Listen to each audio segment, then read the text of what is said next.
بسم اللہ الرحمن الرحیم وَإِذَا جَاءَ مَثْنَى أَوْ ثُلَاثَ وَهُمَا مِن نَوْعٍ وَاحِدٍ فَكُلُّ عَدَدٍ يَكُونُ مَخْرَجًا لِجُزْءٍ فَذَلِكَ الْعَدَدُ أَيْضًا يَكُونُ مَخْرَجًا لِضُعْفِ ذَلِكَ الْجُزْءِ وَلِضُعْفِ ضُعْفِهِ كَالسِّتَّةِ هِيَ مَخْرَجُ السُّدُسِ وَلِضُعْفٍ وَلِضُعْفِ ضُعْفِهِ۔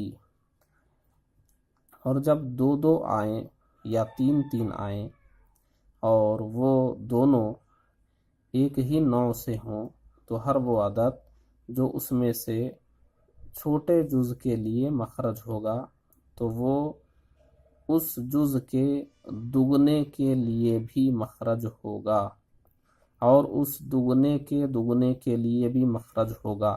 جیسے 6 یہ سدس کا مخرج ہے اور اس کے دگنے یعنی ثلث کا بھی مخرج ہے اور اس کے بھی دگنے یعنی ثلثان کا بھی مخرج ہے۔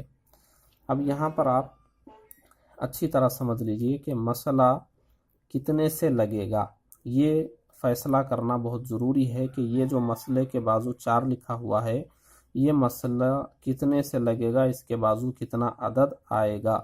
تو ابھی اس سے پہلے ہم نے بتایا کہ صرف نصف ہو مسئلے میں تو جیسے یہاں آپ دیکھیے یہاں ربع بھی ہے نصف بھی ہے، یہاں نہیں، صرف نصف ہو تو 2 سے، صرف ربع ہو تو 4 سے، صرف ثمن ہو تو 8 سے، صرف ثلثان یا صرف ثلث ہو تو 3 سے، صرف سدس ہو تو 6 سے۔ اب یہاں کیا ہے، اس میں ایک سے زیادہ ہیں، دیکھیے یہاں ربع بھی ہے اس مسئلے میں، نصف بھی ہے، دونوں آ گئے۔ تو ربع صرف ہوتا تو 4 سے مسئلہ لگتا، صرف نصف ہوتا تو 2 سے لگتا، اب کس سے لگے گا؟ ایسے ہی ثمن اور نصف آ گئے، ایسے ہی سدس اور ثلثان آ گئے۔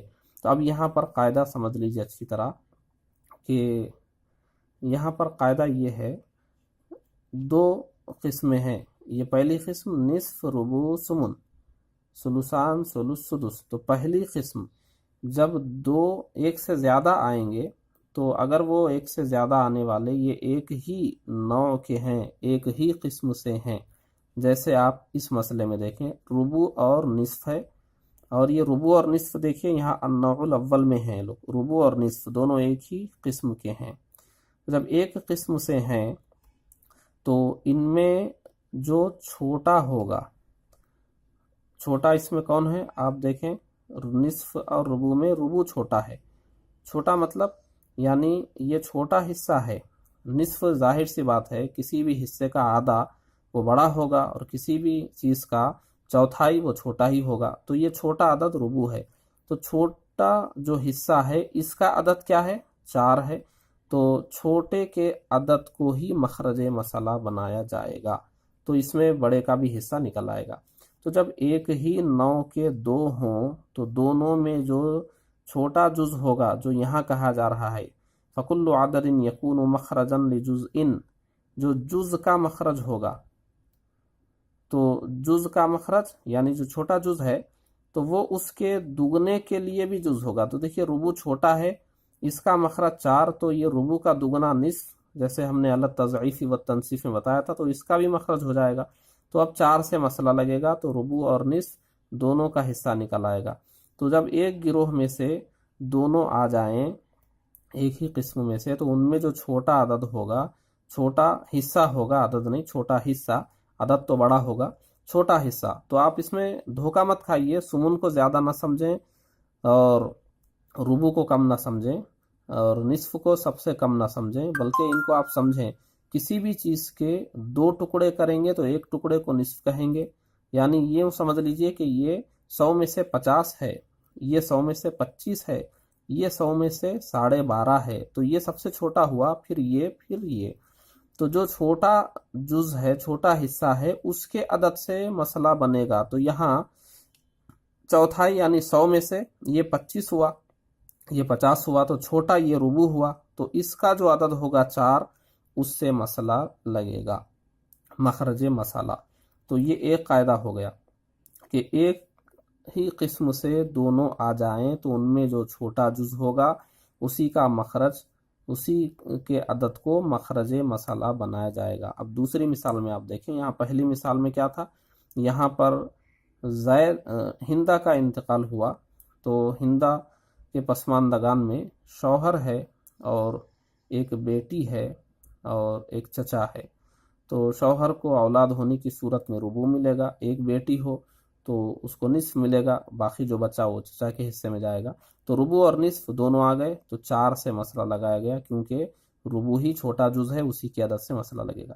دوسرے میں دیکھیں سمن اور نصف ہے، تو سمن اور نصف میں سمن یہ سب سے زیادہ نصف سے چھوٹا ہے، اور یہ دونوں ایک ہی گروہ کے. دیکھیے نوع الاول میں نصف بھی ہے اور سمن بھی ہے. تو اب سمن کا عدد ثمانیہ یعنی 8، مسئلہ 8 سے لگے گا. 8 سے مسئلہ لگا تو 8 کا سمن ایک ہی ہوگا، یعنی 8واں حصہ ہم دے رہے ہیں، یعنی کسی چیز کے ہم 8 ٹکڑے کریں گے تو 8 ٹکڑوں میں سے ایک ٹکڑے کو سمن کہیں گے. تو 8 میں سے ایک ٹکڑا جو سمن ہے یہ بیوی کو دیا جا رہا ہے، اور جو 4 ٹکڑے یعنی 8 کا آدھا ہے 4 یہ بیٹی کو، اور جو بچا ہوا ہے 3 وہ چچا کو. تو آپ نے اس کو اچھی طرح سمجھ لیا کہ سمن اور نصف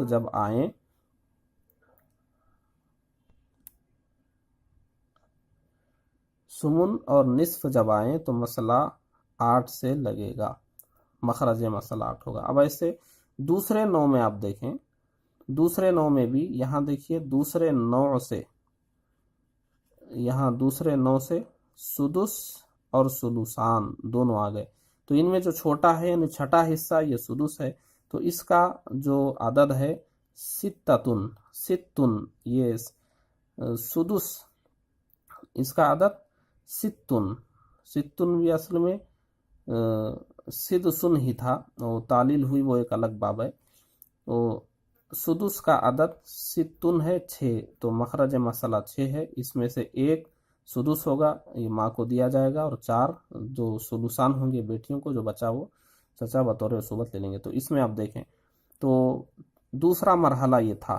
پہلا مرحلہ کہ صرف نصف ہو یا صرف ربع ہو یا صرف سمن ہو، صرف سلوسان ہو یا صرف سلوس ہو یا صرف سدس ہو، وہ پہلا مسئلہ تھا، پہلا مرحلہ تھا، پہلے ہم نے بیان کیا. دوسرے مرحلے میں تھا کہ ایک ہی قسم کے 2 آ جائیں یا سب کے سب آ جائیں، یہ تھا جو ابھی ہم نے سمجھایا. اب آگے آئے گا کہ ایک ہی قسم کے سب نہیں ہوں گے، اس قسم میں سے ایک ہوگا، اس قسم میں سے ایک ہوگا. مثال طور پر نصف ہوگا اور سدس ہوگا. تو اس وقت کیسے مسئلہ لگے گا، مخرج مسئلہ کیا ہوگا، وہ آگے کے سبق میں ہم بتا رہے ہیں.